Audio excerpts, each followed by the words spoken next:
Es verdad, señor Sánchez, cuidado con los curanderos.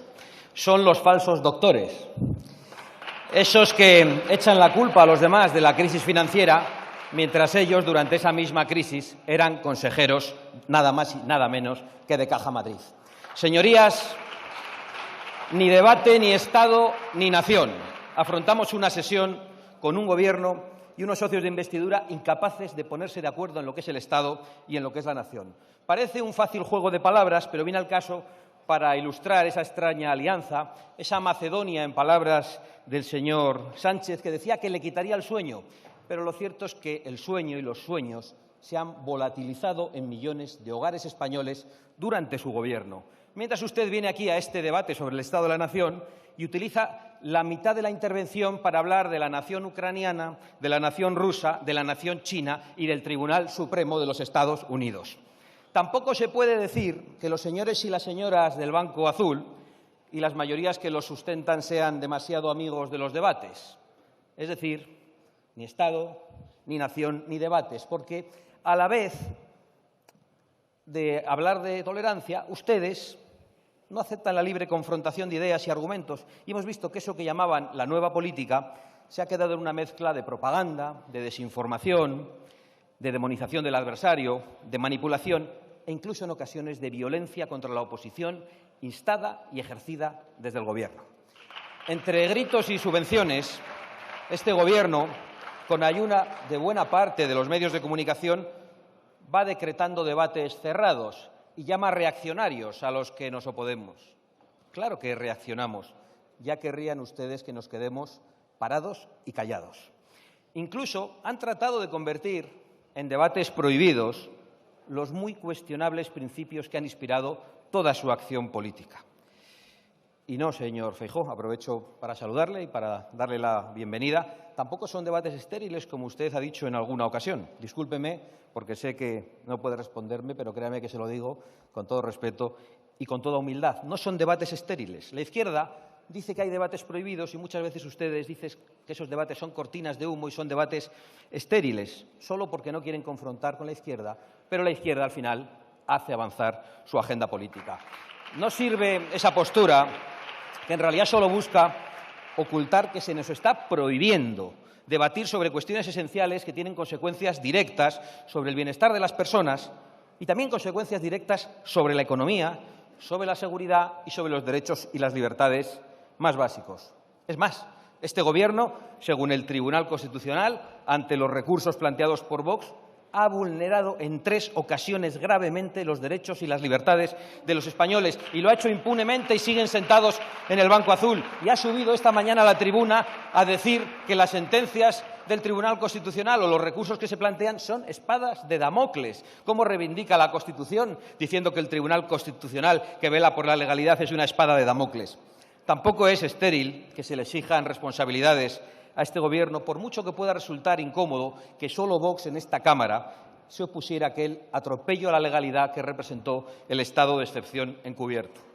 Como ustedes pueden suponer, nosotros no vamos a aceptar que ni poderes públicos ni poderes privados decreten la clausura de los debates, es decir, el fin de la democracia, y tampoco vamos a fingir como que en realidad esos debates no importan, porque creemos que nuestro deber es representar a millones de españoles que saben que la ruina que les acecha no es fruto de la casualidad, ni es fruto exclusivo de una epidemia, de una guerra, sino fundamentalmente del sectarismo, muchas veces con formas totalitarias que han impuesto unos gobernantes muy preocupados por agendas mundiales, como la del PIN de la Agenda 2030, que hoy usted lleva en la solapa y que llevan todos los poderosos del mundo, que ahora dice que le vigilan y le persiguen, y de su propia agenda personal, que no consiste en otra cosa que en obedecer a los dictados de los que apuestan por esas agendas. Pero siempre se olvidan de los intereses de los españoles, siempre se olvidan del interés de España.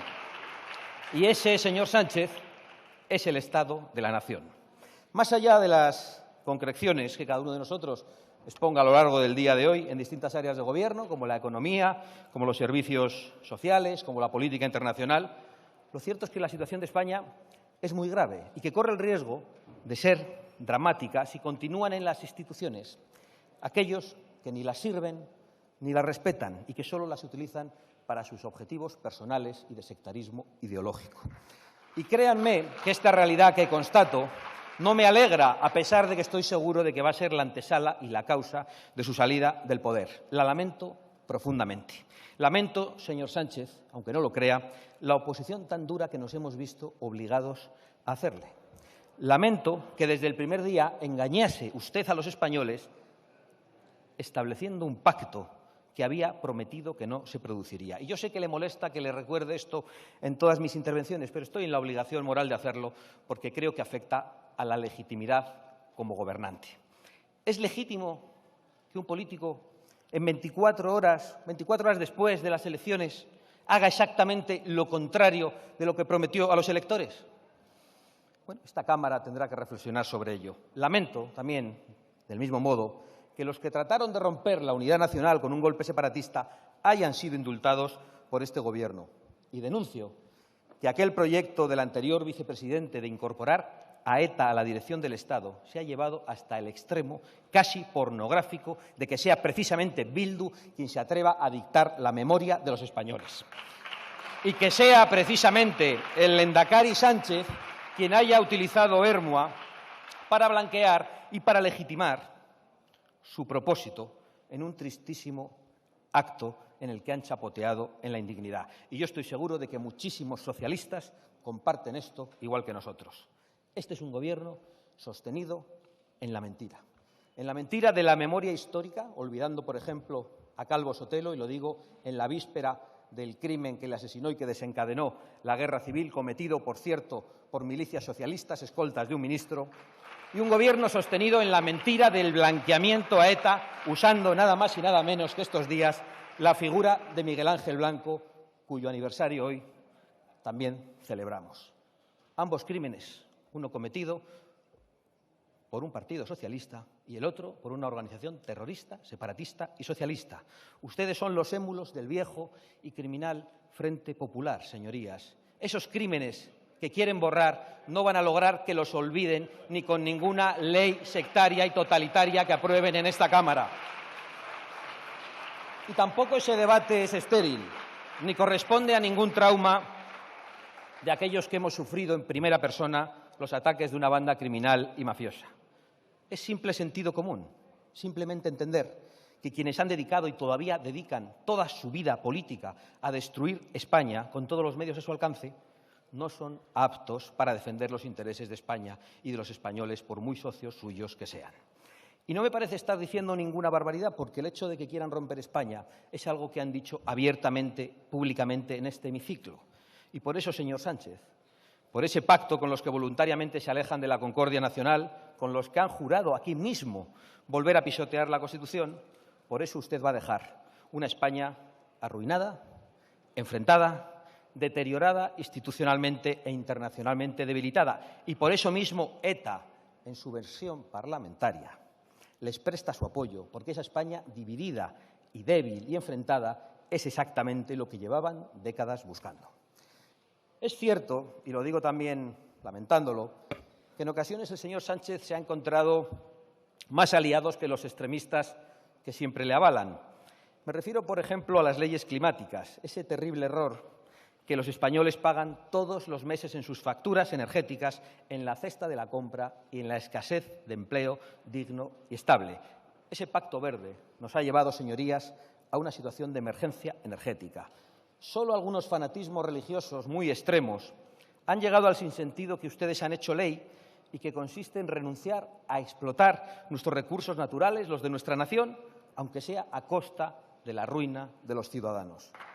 Y, por supuesto, que es bueno y deseable seguir incrementando las fuentes renovables de energía. ¿Quién duda de esto? Absolutamente nadie en esta Cámara. Pero es una irresponsabilidad mayúscula imponer una transición energética a costa del bienestar y de la prosperidad de los ciudadanos, además, siempre de los más humildes. Señorías, en España hay gas, hay carbón, hay litio y probablemente hay petróleo en aguas canarias y hay tecnología muy avanzada para continuar, y no solo para continuar, para ampliar con toda seguridad el programa nuclear. Sin embargo, por ley, ustedes, en esta Cámara, han prohibido acceder a esos recursos. Incluso han celebrado las voladuras de las centrales térmicas en un momento crítico de escasez. Ha sido como verles aplaudir el incendio de campos de trigo en un momento de hambruna. Un absoluto disparate. Aunque es cierto que en eso ustedes solo hacían seguidismo de otros gobiernos europeos.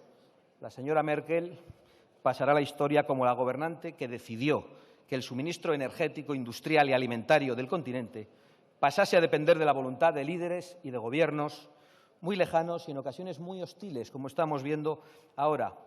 Y hoy las consecuencias las pagan los ucranianos en sus carnes y los europeos en sus bolsillos. Pero ni siquiera ahora que países europeos están rectificando a toda velocidad, como Alemania y Austria, que están abriendo nuevas centrales de carbón, ni siquiera ahora que Bruselas ha decretado la energía nuclear y el gas como energías verdes, ni siquiera ahora se han dignado ustedes a derogar las leyes que impiden nuestro desarrollo económico y la prosperidad de nuestra patria. Por eso venimos aquí, no a que usted nos interpele, a interpelarle a usted, a pedirle que rectifiquen, que lo hagan hoy mejor que mañana, que vuelvan a la senda del sentido común y que vuelvan junto a los intereses del pueblo español y que abandonen a esas oligarquías de fortunas obscenas que no renuncian a sus lujos y a sus excesos, que portan en la solapa el mismo pin que usted y que siempre consiguen eludir todos los sacrificios. Y que a la vez pretenden convencer a los europeos que debemos vivir peor mientras sus cuentas de resultados, eso sí, no dejan de incrementarse. Solo a través de la censura y de la desinformación se puede mantener ese rumbo absurdo que nos obliga a dejar de producir lo que necesitamos mientras se lo compramos, arruinándonos a quienes contaminan sin límite muy lejos de aquí y vuelven a contaminar para traerlo hasta aquí. Son ustedes unos expertos en exportar la contaminación y en exportar el empleo.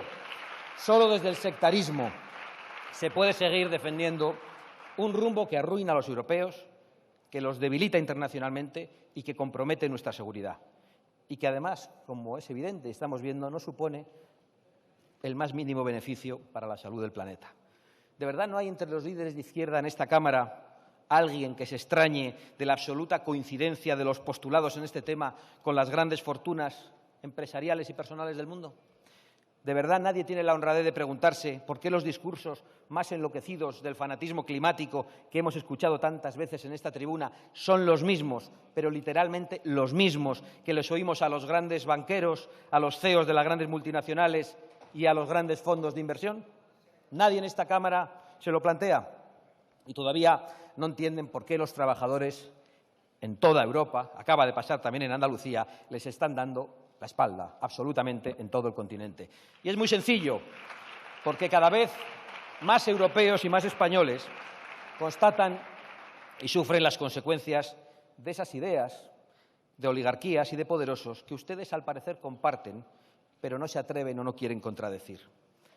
Consecuencias que no son elucubraciones abstractas de un diputado en esta tribuna, son realidades como el estado de la nación que preside el señor Sánchez, donde la deuda pública está en el 117% y la inflación en el 10%, la inflación que ustedes están aprovechando para recaudar y para esquilmar a los españoles y que es el peor impuesto contra las clases medias y contra las clases trabajadoras.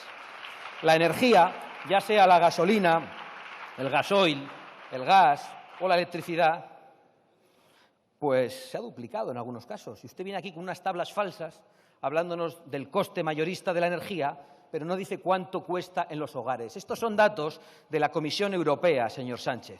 Este es el precio más alto, en rojo siempre mal, y en verde los precios más bajos de la energía en los hogares de toda Europa. Esta es la realidad, señor Sánchez, no los números que usted trae aquí para mentir y para confundir. También es verdad que los jóvenes cobran hoy la mitad de lo que cobraban los jóvenes en 1980, y eso los que tienen trabajo, porque tenemos el paro juvenil más alto de Europa. Decía usted que de vez en cuando conviene mirar atrás, pues lo vamos a hacer con un ejemplo, porque la memoria no es solo para las guerras de siglos pasados. En el año 97, un alquiler costaba el 46% de una pensión media. Hoy es el 103% de la pensión media. Y mientras los impuestos abusivos arrebatan a los trabajadores una buena parte de los ingresos y después de esa confiscación tienen que llenar la cesta de la compra o alumbrar sus hogares y volver a pagar impuestos con cada gota de gasolina que consumen o con cada plato que llenan para sus hijos. Y cuando el contribuyente, exhausto y arruinado, ya sea empresario, autónomo, funcionario o asalariado por cuenta ajena, cuando el contribuyente se queja, todavía queda desfachatez suficiente para decirle que tiene que pagar 20.000 millones de euros en políticas de igualdad para la señora Montero y para sus decenas de asociaciones de amigos, amigas y amigues. ¿Cuál es el plan exactamente, señor Sánchez y señora Montero, que ya no está? ¿Hacer a todos los españoles igual de pobres? Recuerdo que en el 2015 usted expresó su deseo, y lo digo textualmente, de ser recordado como el político que arregló la economía en España. En la primera parte del enunciado tengo que darle la razón. Usted será recordado, por eso puede estar tranquilo, pero me temo que no por lo que pretendía. Es más, cuando usted habla sube el pan. Ha subido aquí a anunciar medidas para recaudar 1.500 millones adicionales de la banca y en los 20 minutos que usted estaba diciéndolo ha provocado pérdidas para los pequeños ahorradores y un espanto a los inversores por valor de 6.000 millones de euros. Ese es usted, señor Sánchez. Usted ha traído la ruina y ante ese panorama lamento que solo un gobierno autonómico, el de Castilla y León, se haya atrevido a recortar subvenciones a organizaciones patronales y sindicatos para destinarlos a emergencias sociales. Y quiero felicitar al Partido Popular por haber cumplido su acuerdo de gobierno, porque todos los españoles necesitan ver que en este momento de dificultades, ante la gravedad de la situación, hay políticos conscientes de que hay que recortar gastos superfluos y dedicarlos a lo importante. Y les animo a que sigan este mismo rumbo en otras instituciones. También les animo a que dejen de obstaculizar la derogación de la Ley de Memoria Histórica en Castilla y León y su sustitución por una Ley de Concordia, tal y como estaba pactado, y que hagan lo mismo, si les parece bien, en Andalucía. Porque claro que hay que recortar el dinero malgastado en patronales, en sindicatos y en partidos, en organizaciones que no defienden a los trabajadores. Y resulta evidente con lo que estamos contando, con el panorama que están padeciendo los españoles. La paz social no puede comprarse sobornando a unas organizaciones para sujetar las legítimas protestas de los ciudadanos que ven que su despensa se vacía, mientras la política engorda hasta lo grosero. Engorda y la política se expande hasta llegar a meterse en nuestras casas, en nuestras conciencias, en nuestra memoria y hasta en la biología, si es necesario, como con esa ley trans que trae la señora Montero y que ha puesto en pie de guerra a las feministas de toda la vida, que ven que ahora caprichosamente un hombre puede adquirir la condición de mujer, muchas veces un hombre joven, un niño, sin la madurez suficiente, que acabará, como en otros países, cuando haya tomado decisiones irreversibles por la confusión a la que ustedes le han llevado y después de tomar decisiones para hormonarse o mutilarle, acabará denunciando a los gobiernos que lo propiciaron. Y ustedes deberán ser responsables personales con su patrimonio de las indemnizaciones millonarias que el Estado tendrá que pagar y que ya están siendo reclamadas en otros países. Y tampoco este es un debate estéril, señores del Partido Popular, es un debate importante. Y si están dispuestos a ser firmes en este tema, les rogaría que también hicieran el compromiso de derogarlo si tenemos ocasión de hacerlo. Creo que solo desde esa firmeza podremos construir una alternativa real con nuestras legítimas diferencias, amplias en algunos aspectos, pero una alternativa que sirva para dar a los españoles lo que reclaman, y es la expulsión de este Gobierno y de todas las políticas que este Gobierno ha traído. Nosotros, desde luego, nos comprometemos formalmente a hacerlo. Nos comprometemos a derogar toda la porquería legislativa extremista que se ha traído a esta Cámara y las ilegalidades separatistas. No nos va a temblar el pulso. Lo vamos a derogar todo en cuanto tengamos ocasión. Derogaremos todas las leyes sectarias alejadas de los intereses de los españoles y de todo consenso que se han impuesto durante estos años. Desde la ley del suicidio climático a las leyes de rapiña fiscal, desde la ley de promoción brutal del aborto a la ley de eutanasia, desde la ley de reforma educativa a la de memoria histórica, que, por cierto, recurriremos al Tribunal Constitucional para que tenga otra espada de Damocles, porque ataca a la libertad de conciencia, a la libertad de expresión y a la libertad de cátedra. hasta las leyes transversales de género que han acabado con la igualdad real de hombres y mujeres, creando algo tan sorprendente en el mundo como tribunales especiales para hombres. A la vez, y ya se lo conté en la moción de censura, que ustedes han posibilitado que el hombre pueda caprichosamente declarar que es una mujer. ¿De verdad no aciertan a ver el sinsentido? Creo que no es estéril oponerse a este error por mucha fuerza que parezcan tener los equivocados. De hecho, la fertilidad de la política democrática se demuestra cuando, mediante el debate y la confrontación de argumentos y el voto, se pueden deshacer errores o necedades que la propaganda o la fuerza habían convertido en ley, como ha pasado durante estos años de zapaterismo y sanchismo.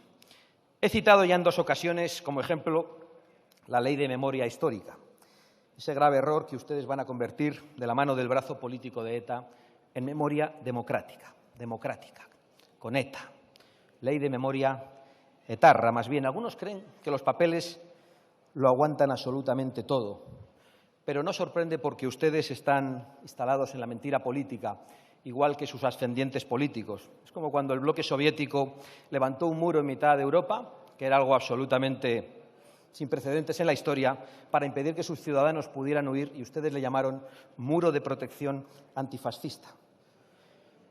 Pero, en fin, más allá de las manos nada blancas con quienes ustedes traen este proyecto, ¿de verdad creen que profanar tumbas es tarea de un gobierno?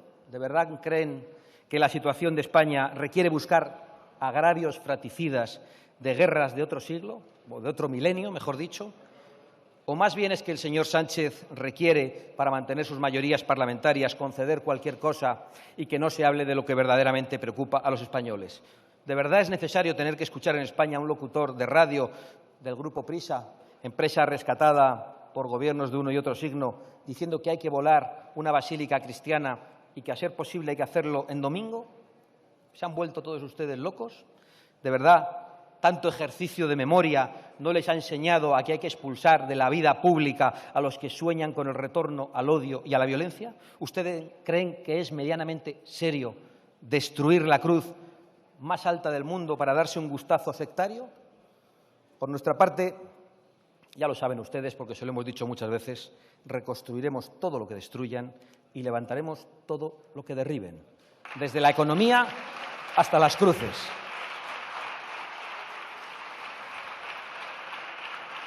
Lamentaba al principio de mi intervención todos los sufrimientos que los españoles están padeciendo como consecuencia del peor gobierno posible en un momento internacionalmente tan complejo.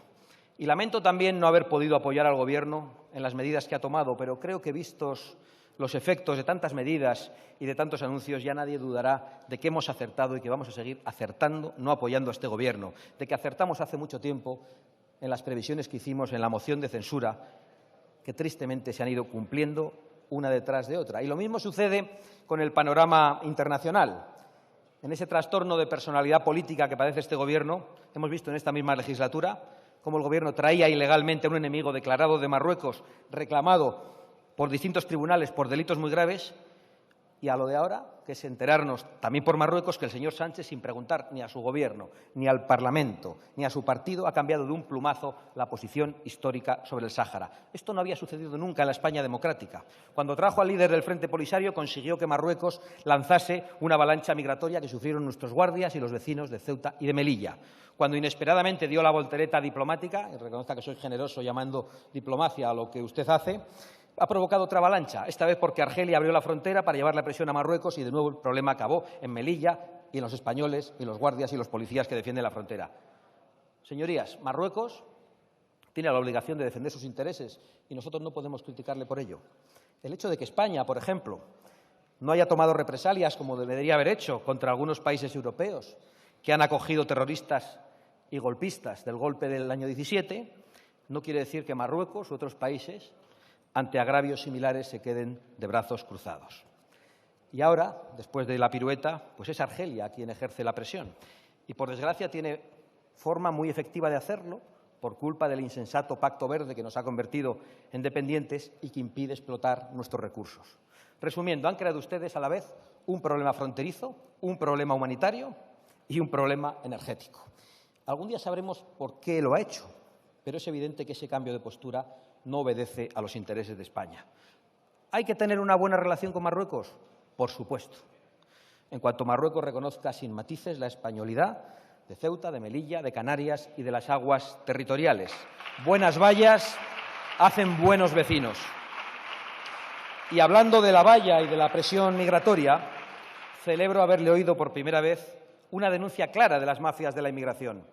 Creo que ya era hora, pero le falta entender que esas mafias existen precisamente porque operan con la colaboración de ONGs españolas, las mismas que ustedes riegan con subvenciones. Esas mafias, señor Sánchez, no existirían si España mandase un mensaje claro a toda África, el de que quien entra ilegalmente será devuelto, que nunca podrá regularizar aquí su situación y que nunca recibirá una ayuda social. Y es que hay que acabar con ese efecto llamada que todos ustedes perpetúan, porque es el mejor anuncio para las mafias que trafican con seres humanos y que por fin, llevo años reclamándoselo, usted se ha decidido a denunciar. Pero la pregunta es, ¿se va a atrever a acabar con las mafias? ¿Se va a atrever a acabar con el efecto llamada del que viven? ¿Se va a atrever a acabar con las subvenciones a las ONGs que colaboran con ellas? Estoy seguro de que no.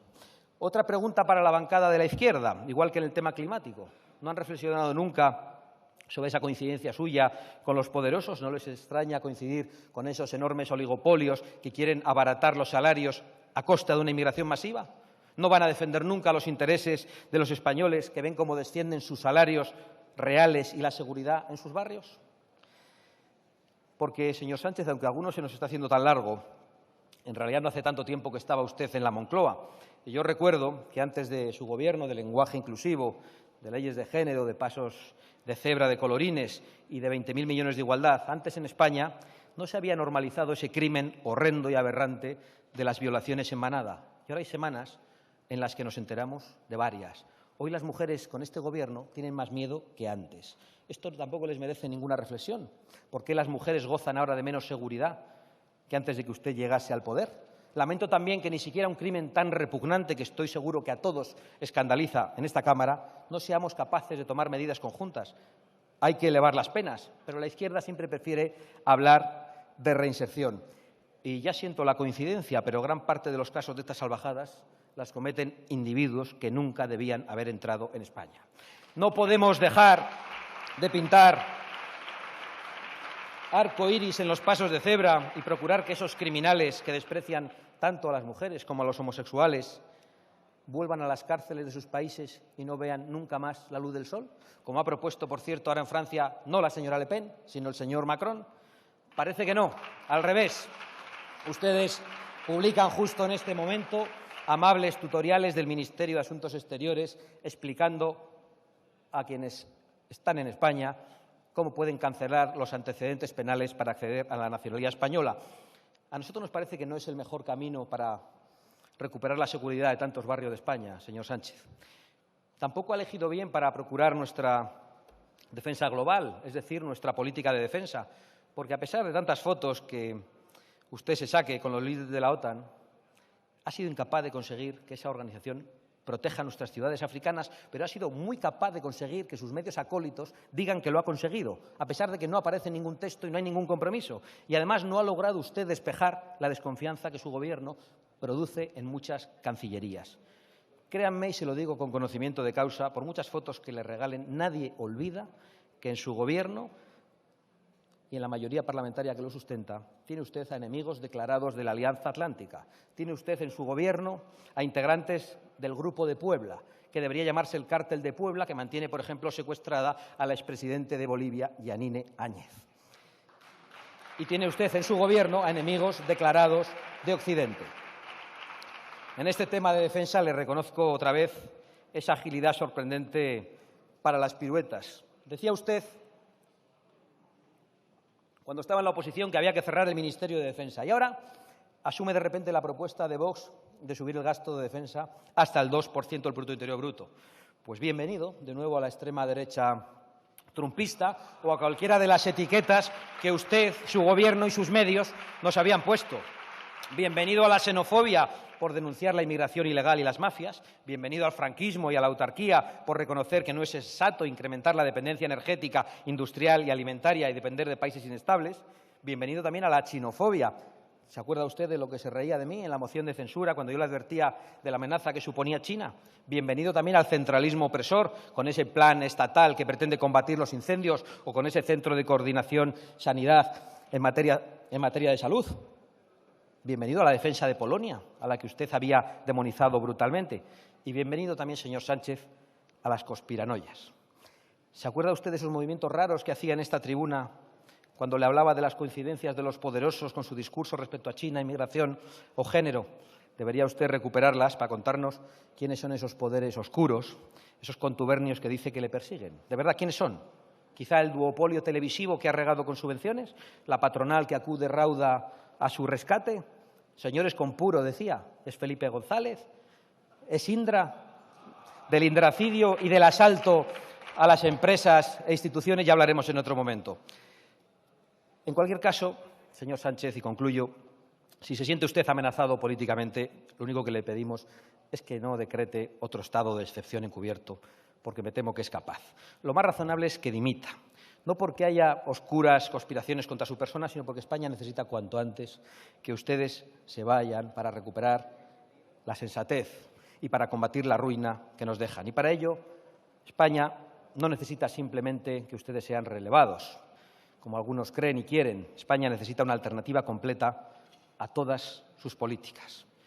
Cuando ustedes no estén, España recuperará los debates, el Estado y la nación. Usted ha dicho antes, cuando hablaba en su primera intervención, que va a estudiar todas las propuestas que los grupos le hemos hecho. Nosotros le hemos hecho 15 propuestas, nos vale con que estudie una, que es la de que se marche.